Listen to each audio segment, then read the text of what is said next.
Oh man, happy holidays, peeps. Also, happy new year to all of you guys welcoming back to the channel. We appreciate all of you guys being here. Hope it's going to be a great year. And hey, take a guess. What's the craziest thing we're going to see in gaming and streaming this year? I bet we have no idea. Something to end the year of 2023 that we have not somehow made a video on yet, but there will be multiple ones coming, was the whole Twitch fiasco and drama that went down on NSFW streams. That blew my mind. Like, I was just spending a couple weeks with my family, waking up, having 4 shots of espresso, way too much, by the way. Please also drink your water and hydrate yourselves. And every day I was checking the timeline. We had the biggest Twitch drama in 1 day, 3 days, sometimes 7-day bans being issued, other people getting away with it. And I was like, what is going on? Like, I hope you guys are all taking care of yourselves. And maybe it's just me. When I see this stuff, I just sit back and I'm like, life is kind of wild. You know, it's not all that serious, but it is kind of funny at times, the things that have happened as we saw the black bar meta spreading across Twitch and streamers continually bending those lines of what is allowed and not allowed and getting 1-day bans and coming back until a streamer out there known as Lulu actually gave her 2 cents, which I strongly agreed with. And I was curious what you guys thought on this topic of what can be done about these particular streamers who have been twisting these lines of what to get away with, not just on Twitch, by the way, also on Kick and any streaming platform they can.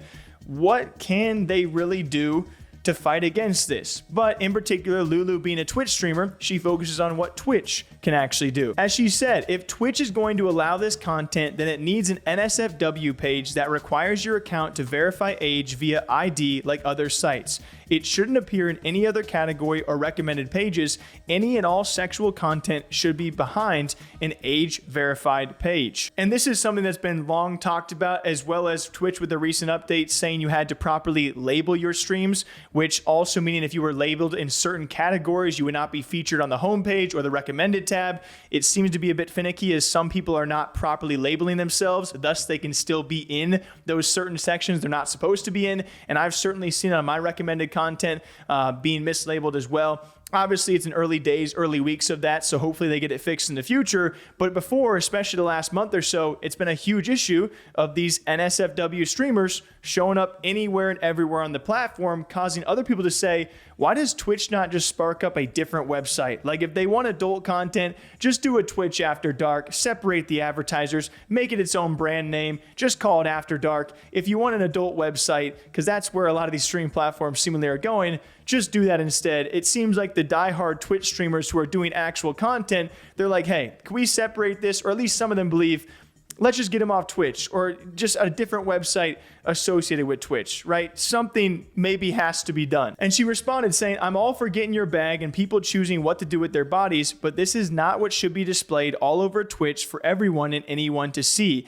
Then asks the Twitch CEO, that being Dan Clancy, we need some serious changes because Twitch is not headed in the right direction. This kind of content really shouldn't be allowed on Twitch at all. To which I would say a majority of the responses saying agree, Lulu, certainly not going in the right direction. And I think, you know, outside looking in, a lot of people would agree. Like, it's funny then people, you know, pick up this black bar meta for themselves and do it for a short period of time. But with this black bar meta, artistic nudity, all of the NSFW, I mean, you guys have seen the direction Twitch has gone over the past 6 months. And I think for me, the real dagger and kicker for this is that the repetitive streamers who are clearly the ones that are getting the most viewership and doing this for attention, and attention they get because it's hard not to talk about, right? It's a double-edged sword of being in the media and on these social media accounts. You want to talk about it because it's a big issue, but talking about it gets them more viewership, right?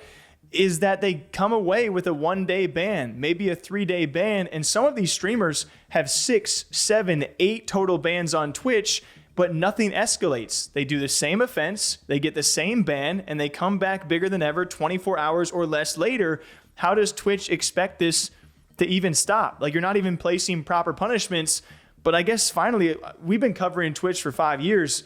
This has never received proper punishments. That's why people continue to take advantage of these bans, because they've never led to any proper punishment, you know? And I'll end on this, and this might be a bold point to make because it's a very sensitive topic for some people out there. But when I think of particular cases like that of Gideon, who after a year remains permanently banned by Twitch for his hate raid on Pokimane, despite that, I think context should matter on every ban in and outside of the platform. You had Gideon, who made up with Pokimane in real life.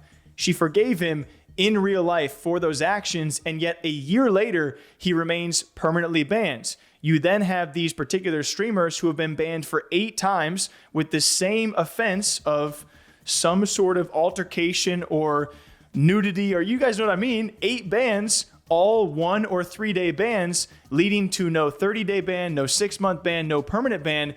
That was Gideon's first offense on the platform. So for me, it's hard to understand the alignment of how that would be seen as fair treatment. Again, if you really look in the details of Gideon's ban, what he did was certainly bad. It deserved a long ban, but permanent versus what some of these streamers do 8 times in a row, that's not fair to me. And maybe I'm crazy for that. You guys can agree or disagree. That's totally fine.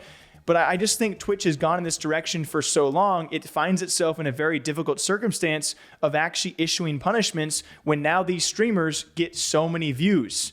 And where else will they go? Competitors. So I don't know, but I agree with Lulu. It'd be cool to see some sort of additional verification or maybe an additional Twitch page, because these streamers can still do well, just maybe under a different brand associated with Twitch. That's not just only an adult site, and we get back to more content, gaming, and IRL, you know? What do you guys think? The next time, take care of yourselves. We'll see you back here sometime soon. All right, bye-bye.